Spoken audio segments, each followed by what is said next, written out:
The following presentation is a production of Ride the Wave Media.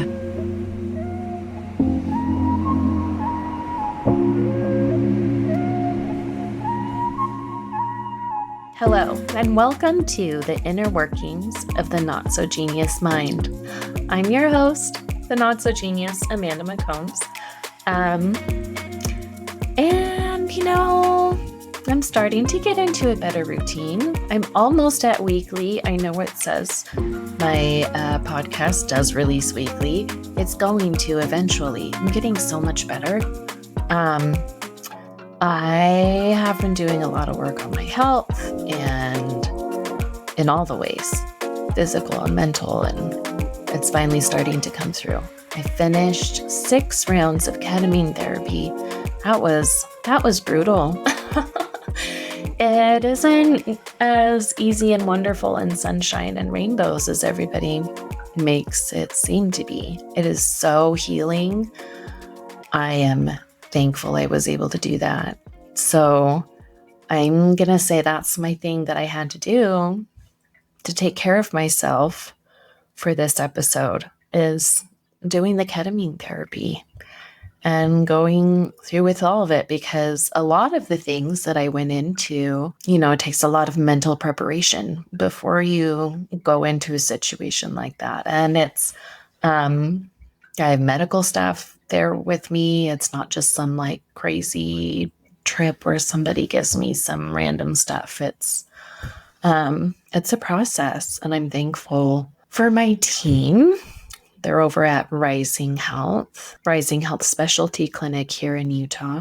They've been helping with my hormone therapy and just my overall health and wellness. And they're the ones that I'm not sponsored by them right now. Maybe I will be, but who knows? I haven't really talked to them about that yet. So I'm not saying this because I'm sponsored. I'm just saying thank you to Rising Health because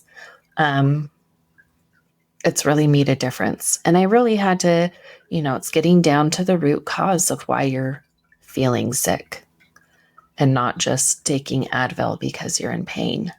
It's making the pain actually go away so you don't have to take the Advil anymore, right? But on a different note, I'm going to spin to something completely different. I had the privilege of going to the Equality Utah Ally Gala. It was over this last weekend. I kind of went last minute, and I went alone, like by myself. Bought my ticket. Nobody was going with me. I don't know. I guess I've done it in a few other situations, but not anything like this because it was at the Eccles.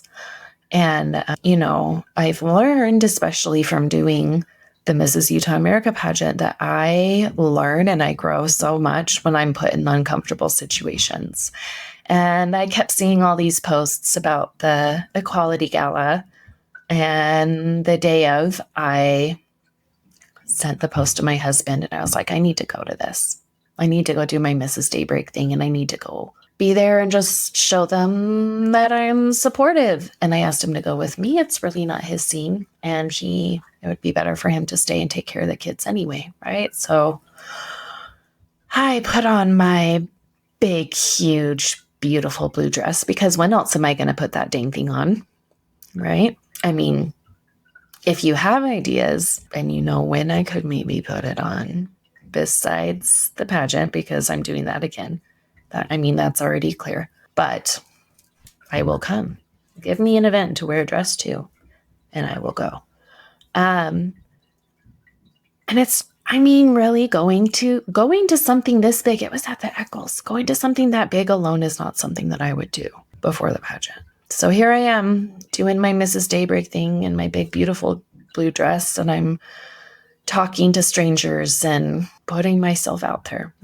In case you don't know, Equality Utah is for the LGBTQ plus community. And I went as an ally. I have a lot of people I know are part of that community. And if I learned anything, because I've been to Pride and I've been to other things, but if I learned anything, it's I'm really bad at taking B-reel, like behind the scenes footage, or even just like any kind of footage where I'm just like, wow, this is a really cool moment. Because lately I'm just taking in the moment. So I don't have a lot of photo and video. Plus my phone died towards the end of the night. And anyway, that's enough. I'll tell you that at the end. Oh, but they were trying to raise money to help with policy changes and things to keep people safe. And I think there's a lot of misunderstandings, I think, and a lot of misconceptions when you think about going to an event like that. It was, the theme for the night was, what was it? Enchanted World. That's what it was. And there were people there were like giant dancing trees, and there were people with like, I saw a dude that actually had like a tree branch wrapped around his head, and it was he kept hitting me with it. And I was like, man, why does that smell so good? Is that a real tree? And he was like, oh, yes, I made it myself. Anyway, so it was so weird to put myself out there because a lot of people have no idea who I am or who Mrs. Daybreak is. So, and there's a big difference, I notice, between like me just going and showing up and me showing up and like wearing something that boldly proclaims who and what I am, right?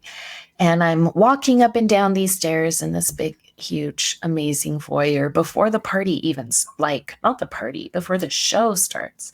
So there was like a party beforehand, and then the show, the concert, and the fundraising stuff.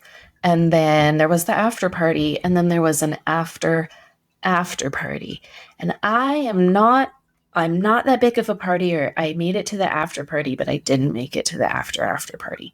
But in all of that, I did not get as much photo and video as I wanted to, just because I was so captivated and I was just enjoying the moment, and I was watching everybody and talking to people. And I mean, I should have had my phone out and I should have been taking pictures left and right and all kinds of video, but I just was present. I was there. I was listening to all the sounds and watching all the people and their costumes. And even though I was there alone, I was so happy that I went, and I was so happy to be there. It's kind of eye-opening because I'm used to being people who think and act a lot more like me. And then I step in and I'm probably the minority, right? And there was nothing but love. And when it comes down to it all, and there's reasons I talked about ketamine therapy at the beginning, because during my ketamine therapy, and while I was at this gala, I just really came to realize that a lot of what we really want as part of the overall human experience is to be seen and heard and loved, just as we are. Not like, I love you, but you should do this. Like you should believe and think and do whatever I think you should be doing, right? That's not what our lives are supposed to be. And I'm looking around at all these beautiful people that are so full of love and compassion, and all they want is to love. They shouldn't have to fight so hard to exist and to be who they are. And I think really, especially after struggling so hard to figure out who I am, I mean, I'm still on that journey. I'm figuring out who I am, because when I'm walking around wearing that sash and there's all these people that are looking at me and they're like, wow, I didn't know there was a Mrs. Daybreak. I have to be like, here I am.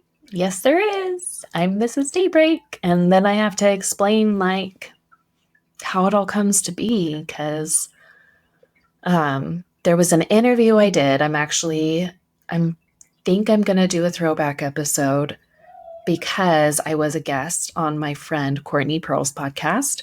And I was a guest on her podcast last year when I was still new to all the pageant stuff and before I had started my own. And we talked about like how I became Mrs. Daybreak and how I claimed that title. I said, this is mine. right? When you put in your paperwork, I don't know if I've mentioned this to like my podcast people, you just write down where you live, if that's your preferred title, like if it's your neighborhood or your city or county or whatever, you know.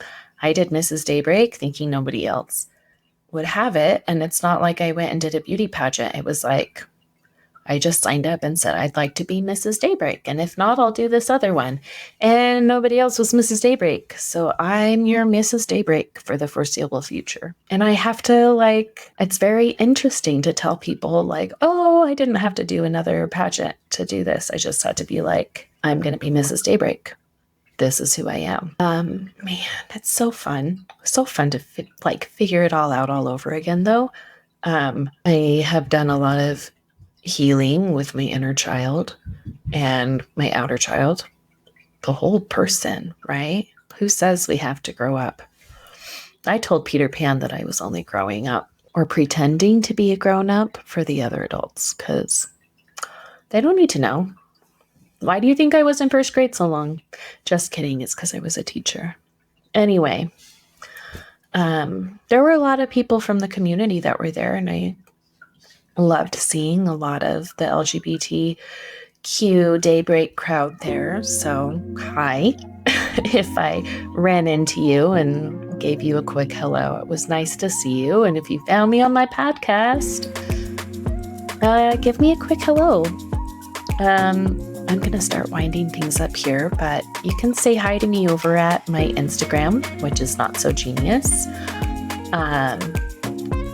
Or if you want to like collaborate or schedule an interview, I'm totally open to doing that. I think that would be really fun. So shoot me a message. Let's connect. And you should check out Equality Utah on Instagram for pictures and video and any ways that you're interested in contributing to help and be a part of that amazing community. There were just so many amazing people there. I was in awe. People on and off the stage. It was just so cool. If you've listened this far, thank you. Take care of yourselves. It's a crazy world out there.